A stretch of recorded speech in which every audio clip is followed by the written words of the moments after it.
And I just share a few things that I believe will help you, that's been helping me these few years. That's about 35 years, going to 36 years now, that God delighted in me and decided to make me a biological mother. And for this, I'm eternally grateful. And now I'm even a grandmother. Please give your children values.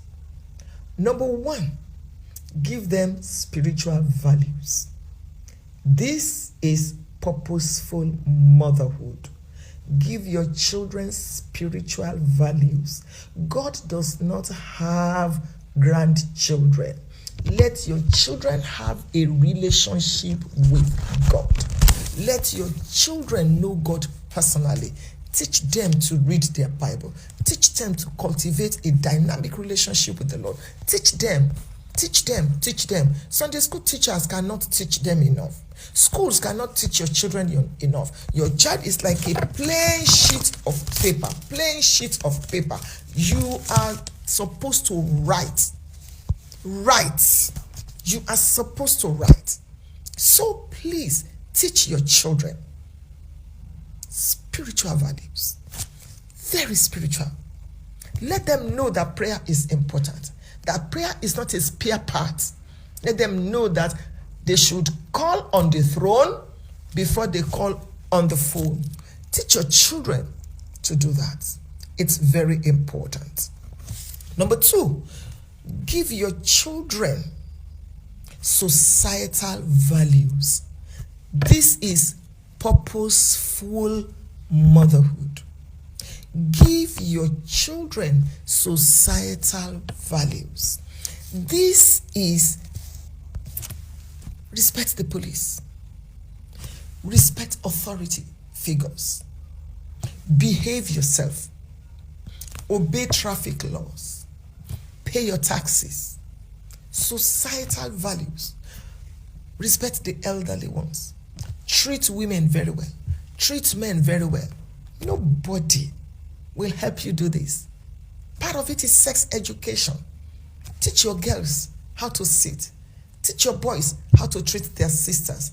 Don't let your boys sit in the living room watching Arsenal and Chelsea while you are cooking. And then it's only the girls that will be there. You're not helping those children. Be intentional about the way you will raise your kids. Let your natural children, the children that will marry your children, that will marry your biological children, continue to bless you. Because the generation of your children will either bless you or curse you. Let them say, this woman tried. Your mother did well. Sometimes I'll just tell my husband, wherever your mother is, God bless her. This is what should happen. Give your children societal values. Give them sex education. Let them know that sex is not everything in marriage. Let them understand the value of respect, the value of dignity, the value of hard work. Teach your children. Don't just give them everything they ask for. Let them understand that hard work is important. Give them such values. Give your children financial values. Let them work for their money. Let them rise. Don't throw them up. Lift them up. If you throw your children up by letting them have everything they ask for, they will not understand that there is dignity in labor. And God forbid, when they cannot afford such things, they might want to begin to be funny. Please give them these values. Very important. Very, very important. Teach them how to do house chores. Teach them how to sweep, how to vacuum, how to clean, how to help you peel yam. Whether they are boys or girls, it does not matter. How to wash their undies, their singlets, how to arrange their rooms. Don't keep complaining, I don't even understand. You have scattered this room again. Make them do their rooms. Make them make their rooms. Let your children pick up their toys. If at 35, at 40, you are still in the kitchen, laboring, sweating, and your children are watching cartoons, it's not right. Don't kill yourself. Raise your kids very well. Let the generations of your children bless you. This to me is purposeful motherhood. Teach them. Let them understand the dignity of labor. Let them understand neatness, honesty, truth. Let them understand that they should not steal. Let them understand that there's what we call the law of repercussion. Let them understand that you did not play your way to where you got to. Let them know that you worked hard, you trusted God, and you continue to maintain it. Let them know that they should work for what they earn. Let them know that they should earn respect, earn dignity, earn honor, earn money. Please create time for your children. Know the number you can adequately take care of. It is not enough to bear a child, you must rear a child. And start early. A preserved childhood is better than a repaired adulthood. I'll say that again. A preserved childhood is better than a repaired adulthood. To begin to repair and repair and repair may not be funny. Please, while your kids are young, give them these values. There are 4 major things I also want to tell you. Number 1, know your child. This is purposeful motherhood. Know your child. Know your child. And there is no way you can know your child if you do not spend time with your child. Know your child. Children differ. Your boy may be different from his brother. He's even different from his brother. So stop comparing them. The fact that one is good with mathematics and the other is not does not make any one of them inferior to the other. Job chapter number 12 and verse number 3. And Job chapter 13 verse 2. What you know, I know. I am not inferior to you. Every child is uniquely unique and differently different. So stop comparing. Know your child. Spend time to know your child. Listen to your children. Children have feelings. That's how to know them. Listen when your child is speaking. Stop interrupting the child. Stop beating. You're going to school today. Listen. Who knows? Maybe somebody is bullying the child at school. Maybe somebody is sexually harassing the child. Listen. Don't just say, you are lazy. You are a lazy drone. You are going to school. Can you please listen, madam? Can you listen to this child? And when the child is done explaining his part, then you can guide. So number 1, know your child. If you want to be purposeful in motherhood. Number 2, train your child. Train your child. Your 2-year-old that you spanked is doing like this to you. And you just know that child is giving you a signal. Bring that child to submission. Let that child know that till Jesus comes, there will always be authority figures in his or her life. Let them understand that. It doesn't mean you'll be spanking and spanking and spanking. No. Explain to the child. And if you need to spank, why not? But please train your children. Train them how to eat. Stop making a noise when you are eating. It's part of the training. Tell your child, close your mouth when you eat. Close your mouth when you eat. When you eat, there must be no sound. Things like that. Train your child. Train them. Train them. It is your responsibility. And that is purposeful motherhood. You will thrive in your purpose as a mother in the name of Jesus. Number 3, love your child. As simple as that sounds, many parents fail in that area. Love is not just, let's go on vacation, I'm taking you to Paris. Love is not, I just bought you another phone. Love is not just, no. Love is deeper than that, even though that is also a part of loving your child, meeting the child's need. Yes, fantastic. But please love your child and let your child know that he or she is loved. Psychologically, build your child's self-esteem. You are not inferior to anybody. You are not small. Look, you are good. When our children call,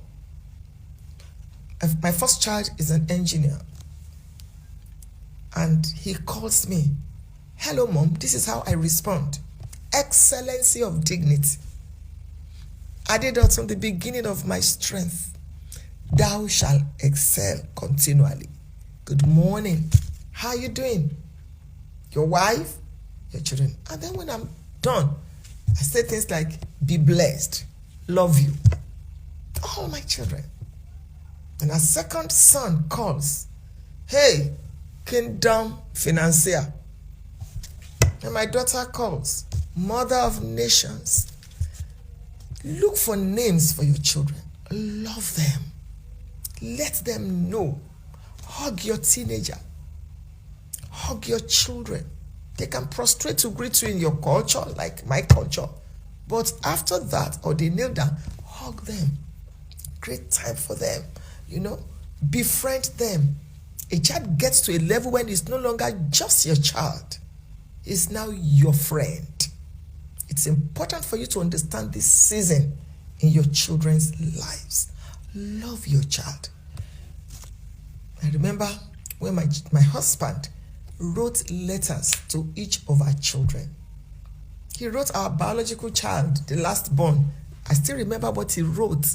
He said, we all waited for you as the last born before we took off into greatness. They still have those letters. Write letters to your children. Send them cards. Don't just come in and be shouting at everybody. I told you to do the chores. I told you to do this. What happened? Why did you do? Mommy is coming again. Mommy has come again. They'll be wishing and waiting for the days when they will leave your house. That's not how to do it. Maybe we were not raised that way, with so much love, with public display of affection. But let's change the trajectory of this. Let's begin to raise our children with so much love. Never end the discussion on the phone with your children without saying, I love you. Mommy loves you. You're breastfeeding your baby. That's not the time to be playing Ludo and be playing chess. Concentrate and be speaking to the baby. I love you. You will be great. You are beautiful. Love on your child. Please do. And then lastly, pray for your child. Nobody can pray for your child like you. Pray for your child. Anoint your child if you're a Christian. Lay hands on your child. When our kids were young and they were all, in the house, 2 a.m. almost every day, I'll go to their room and I will anoint them and pray and cover them. I remember this particular day, our first child was about between 7 and 8. And as I entered the room and I anointed, he was awake and I was surprised. I did not know, why are you awake? And he said, Mom, did you see Jesus? He just left my room. Wow. He had an encounter. And he told me that, Adidas, how are you doing? I said, I'm fine. He said, you're going to be a pastor and an engineer. This is exactly what this young man is today. So you don't know. Prepare your children. Love them. Pray for them. Where your hand cannot reach, God's hands will reach. Bring them before the Lord. I remember I read a book by a great man of God, one of the leading men of God in America, one of the richest, one of the blessed, one of the most impactful. He said he used to be a very bad boy, in the family. He said, one day the Lord said to him, Ken, even if you become lazy and you can no longer pray, you will still be successful. He said, why, Lord? And the Lord said to him, because I have seen enough of your mother's face in the place of prayer on your behalf. Amazing. Amazing. I've seen enough of your mother's face in the place of prayer on your behalf. Please pray for your children. Pray for them. Pray for them.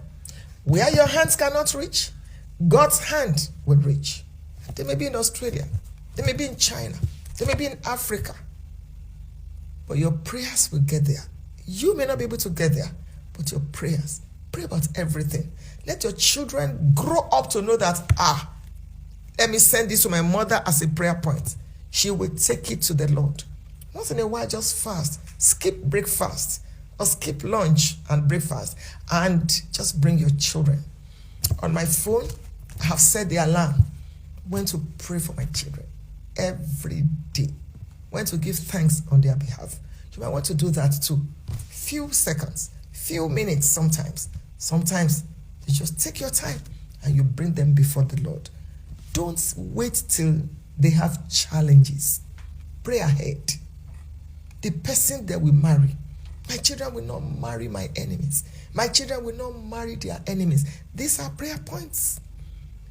My children will not be barren. My children will not miss who they should meet. And they will not meet who they should meet. Pray. Pray for your children.